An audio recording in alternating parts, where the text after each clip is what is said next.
और अब बात करेंगे खबरों की, जहां Pune hit and run case में बड़ा अपडेट आया है। नाबालिग आरोपी की मां से पूछताछ हुई है। शिवानी अग्रवाल से पुणे पुलिस पूछताछ की है। अब मां बेटे को सामने बिठाकर भी जो पुलिस है वो पूछताछ करेगी। शिवानी अग्रवाल को बाल सुधार गृह लेकर पुलिस पहुंची है। एमपी को 2 आईटी इंजीनियर्स की, एमपी के थे दोनों ही आईटी इंजीनियर्स जिनकी मौत हो गई थी। तो ये एमपी के 2 आईटी इंजीनियर्स जिनकी मौत हो गई थी और पोर्श गाड़ी में नाबालिग जो कि बहुत ही ज्यादा तेजी से आई और दोनों की ही मौत हो गई थी। हालांकि अब शिवानी अग्रवाल जो कि आरोपी की मां है उनसे पूछताछ होगी। पूछताछ का सिलसिला, नाबालिग आरोपी की मां से अब पूछताछ।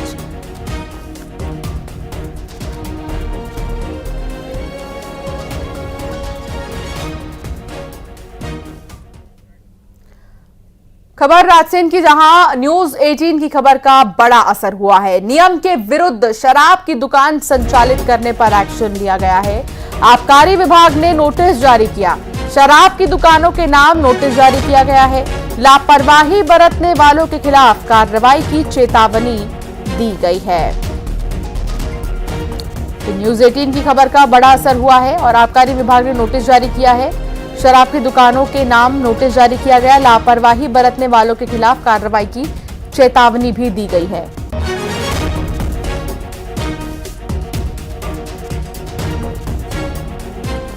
हमारे समक्ष भी आई है, तो हमने ऐसी 5 दुकानें चिन्हित करके नोटिस जारी किए हैं और जैसे ही उनका जवाब आएगा तो हम आगे कार्रवाई करेंगे। कौन कौन दुकान पर? ये दुकान दीवानगंज क्रमांक 1, सलामतपुर, पठारी, नक्तला और खरवई क्रमांक 2 है।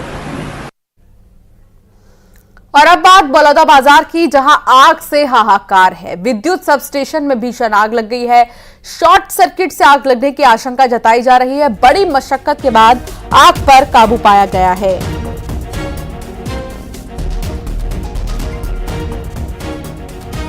बड़ी मशक्कत के बाद आग पर काबू पाया गया है। तस्वीर आप देखिए, विद्युत सब स्टेशन की है ये तस्वीर और यहां पर अचानक से भीषण आग लग गई। एक तरफ जहां पारा 45 पार 47 पार, तो कहीं कहीं पर सब स्टेशन में भी भीषण आग।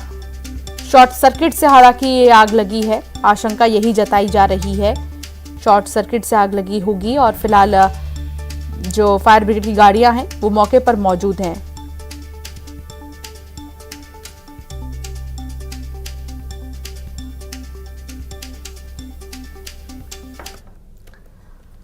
और अब बात बलौदा बाजार की करें, जहां आग से हाहाकार मचा है और विद्युत सब स्टेशन में भीषण आग लगी है। कड़ी मशक्कत के बाद आग पर काबू पाने की बात की जा रही है। हालांकि बिलासपुर में भी बिजली के खंभे पर एक जो संविदा कर्मी है वो चढ़ा, जिसकी करंट लगी और फिर वो झुलस गया। बिजली के तार को हाथ लगाते ही उसके कपड़ों में आग लग गई, जिसके बाद उसने आनन फानन में एक निजी अस्पताल में उसको भर्ती किया गया। हादसा बिलासपुर शहर में शनिचरी बाजार के पास हुआ है, जहां सब स्टेशन के पास ट्रांसफार्मर में ब्लास्ट हो गया था, जिसके बाद बिजली कनेक्शन सुधारने के लिए कर्मचारी मौके पर पहुंचे थे। इसी दौरान हादसा हुआ।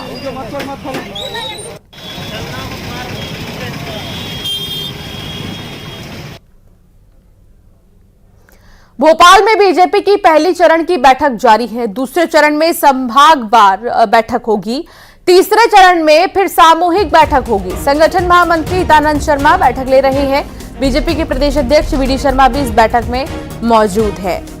तो पहले चरण की बैठक चल रही है, दूसरे चरण की बैठक फिर संभागवार होगी, तीसरे चरण की बैठक में सामूहिक बैठक की जाएगी, जिसमें कि संगठन महामंत्री हितानंद शर्मा ही इस बैठक को ले रहे हैं। बीजेपी के प्रदेश अध्यक्ष वीडी शर्मा भी बैठक में मौजूद हैं। पहले चरण का बैठक क्योंकि चल रहा है और पहले चरण के बैठक में वीडी शर्मा मौजूद है।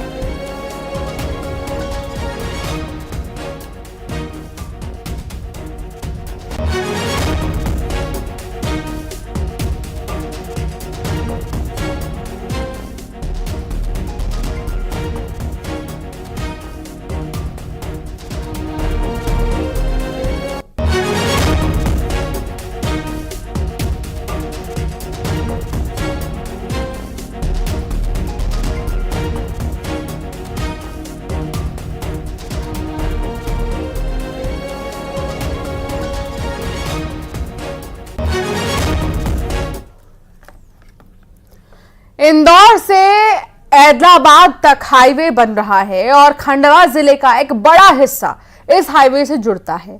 6 अलग अलग हिस्सों में निर्माण हो रहा है, जिसके 3 हिस्से सीधे खंडवा और बुरहानपुर को प्रभावित करते हैं, जिसमें धनगांव से बोरगांव के बीच 57 किलोमीटर का काम पूरा हो चुका है, लेकिन 1 किलोमीटर का हिस्सा फॉरेस्ट क्लियरेंस में अटका है। वहीं नर्मदा नदी पर बन रहे मोटक्का के नए ब्रिज का काम भी रुका है। यहाँ लगातार आ रहा पानी बाधा बन रहा है। बिजली बनाने के लिए चलाई जा रही टरबाइन के कारण ये पानी आ रहा है और इस प्रोजेक्ट से जुड़े अधिकारी जल्द ही इस चुनौती से पार पाने की उम्मीद जता रही हैं। 5000 करोड़ की लागत से बन रहे इंदौर ऐदलाबाद हाईवे के बन जाने के खंडवा की तस्वीर भी बदलेगी और साथ ही खंडवा से इंदौर का सफर 4 से घटकर 2 घंटे का हो जाएगा। हमारा काम हुआ है वो धनगांव से बोरेगांव के अंदर। धनगांव बोरेगांव का जो परियोजना है हमारी 58 किलोमीटर की है, जिसमें से हमारा 57 किलोमीटर का कंप्लीट किया जा चुका है। और साथ ही जो 1 किलोमीटर का है उसके अंदर हमारा एक वन विभाग की जो है अनुमति लंबित है, जिससे उसका आएगा तो वो भी हमारी परियोजना पूर्ण हो जाएगी। चूँकि जो हमारी ओमकारेश्वर टरबाइन से लगातार डिस्चार्ज हो रहा है और अभी हाल में जो गर्मी जितनी प्रचंड गर्मी पड़ रही है उसको दृष्टिगत रखते हुए जो स्टेट में बिजली की डिमांड बढ़ी हुई है, इस वजह से जो उनको 0 टरबाइन का शेड्यूल चाहिए वो भी मिल नहीं पा रहा है। संभवतः अभी लगातार हाईवे और पावर जनरेशन कंपनी की लगातार बातचीत चल रही है, तो जैसे ही वो अगर 30-40 घंटे का स्लॉट मिल जाएगा तो जो उनका एक पियर पाइलिंग होने से शेष रह गया उसका काम भी पूर्ण हो जाएगा। एक नर्मदा का जो ब्रिज है वो बचा हुआ है और एक नर्मदा की जो नहर गई है वहाँ पर कुछ काम बचा हुआ है, तो उन पर अगर प्रशासन उसको जल्दी से कर देता है तो अभी जो थोड़ी बहुत भी जो दिक्कतें आ रही है वो भी दूर हो जाएगी। जो बड़े वाहनों का जो अभी आवागमन बंद है उसके कारण भी जो व्यापार में हमको तकलीफ आ रही है वो भी दूर हो जाएगी। जो 4 लेन है तो 4 लेन भी जो है अगले 5 साल में 2 4 लेन पूरे होना चाहिए। एक तो बुरहानपुर तक इच्छापुर तक वाला पूरा हो जाए, दूसरा जो है हमारा जो नागपुर आ रहा है वो देसगांव से जो नालंदा तक बनना है वो कंप्लीट हो जाए। कवर्धा में गर्मी और लू के प्रकोप को देखते हुए जिला प्रशासन अलर्ट है और जिले के आंगनबाड़ी केंद्रों के खुलने और बंद होने के समय में बदलाव किया गया है। वहीं स्कूलों में चल रहे समर कैंप भी बंद कर दिए गए हैं। जिला कलेक्टर ने लोगों से सावधानी बरतने की अपील की। उन्होंने कहा कि बहुत ज्यादा जरूरी हो तभी सावधानी के साथ घर से बाहर निकले। स्वास्थ्य विभाग ने भी जरूरी निर्देश जारी किए हैं।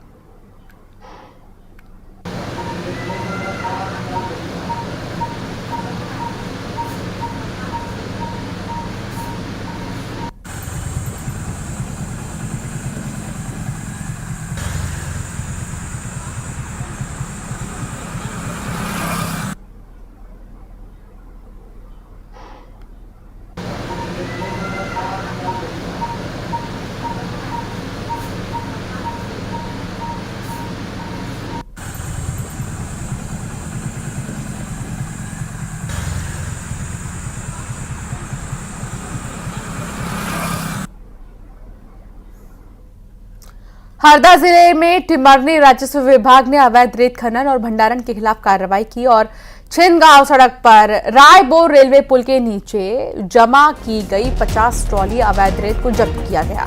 बताया जा रहा है कि ये रेत रेलवे की पुलिया का निर्माण करवा रहे ठेकेदार लक्ष्मी नारायण पंथी की है।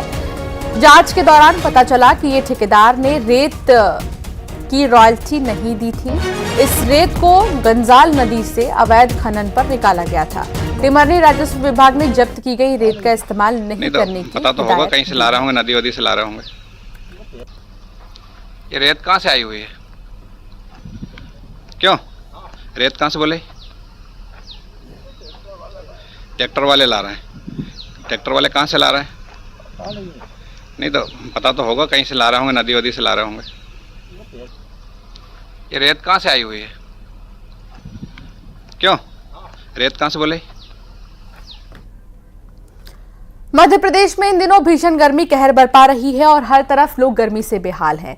नर्मदा की नगरी मंडला में केवल इंसान ही नहीं बल्कि भगवान को भी गर्मी सता रही है। भगवान को गर्मी की तपिश से बचाने के लिए मंडला के कई मंदिरों में कूलर, सीलिंग फैन और टेबल फैन लगाए गए हैं। सुप्रसिद्ध सूरज कुंड में विराजे हनुमान जी को गर्मी से राहत देने के लिए उनके सामने 2 कूलर और 1 सीलिंग फैन लगाया गया है। इतना ही नहीं, पड़ाव में स्थापित मंदिर में विराजे भगवान भोलेनाथ के सामने टेबल फैन लगाया गया है। तापमान में भी लगातार बढ़ोतरी हो रही है, इसलिए कूलर और पंखा लगवाए गए। इतना ही नहीं, इस गर्मी से इसे निजात दिलाने के लिए उन्हें गुलाब जल से भी नहलाया जाता है। यहाँ के पुजारी और सेवादारों का कहना है कि बढ़ती हुई गर्मी को देखते हुए भगवान के लिए कूलर और पंखे लगाए गए हैं।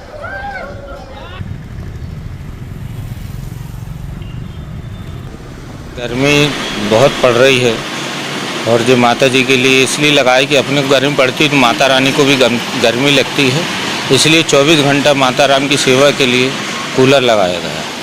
कब से लगा है? ये 8 दिन हो गए, 8-10 दिन। कूलर पंखा इसलिए लगाया गया है कि बहुत भीषण गर्मी पड़ रही है, तो जब अपने को इतनी अधिक गर्मी लग रही है तो भगवान को भी गर्मी बहुत लगती होगी, इसलिए लग रही है।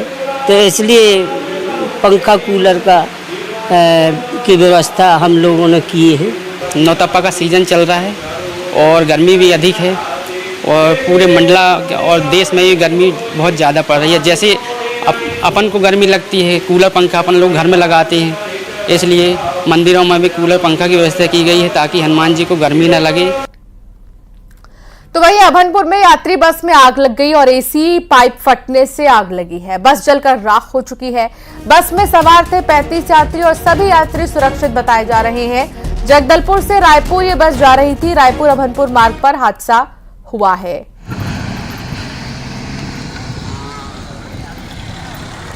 तो ये तस्वीरें आप देख सकते हैं जहां पर यह हादसा हुआ और एसी की पाइप फटने की वजह से आग लगी है। हर तरफ आग का तांडव और इस तरह कहीं पर सब स्टेशन में, कहीं पर ट्रांसफार्मर पर, कहीं एसी के फटने की वजह से, गैस सिलेंडर के फटने की वजह से आग लगने की खबरें सामने आ रही हैं। और बस में 35 यात्री सवार थे।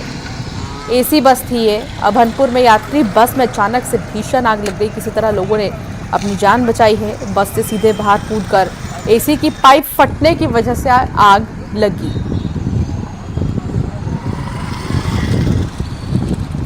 दोपहर का वक्त था। गनीमत ये रही कि ज़्यादा लोग आसपास से नहीं गुजर रहे थे और बीच सड़क पर आप देख सकते हैं कैसे बीच हाईवे पर बस में आग लगी।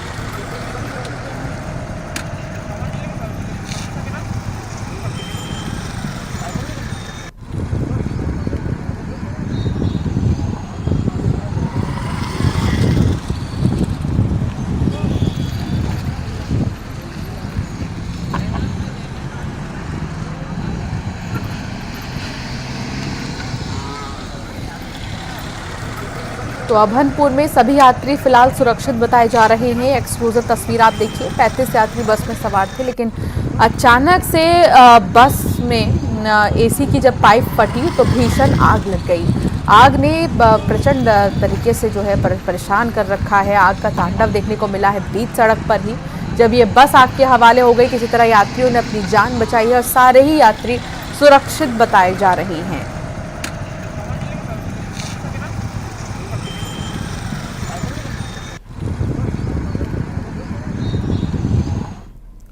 बुलेटिन में फिलहाल इतना ही। आगे भी खबरों का सिलसिला जारी रहेगा।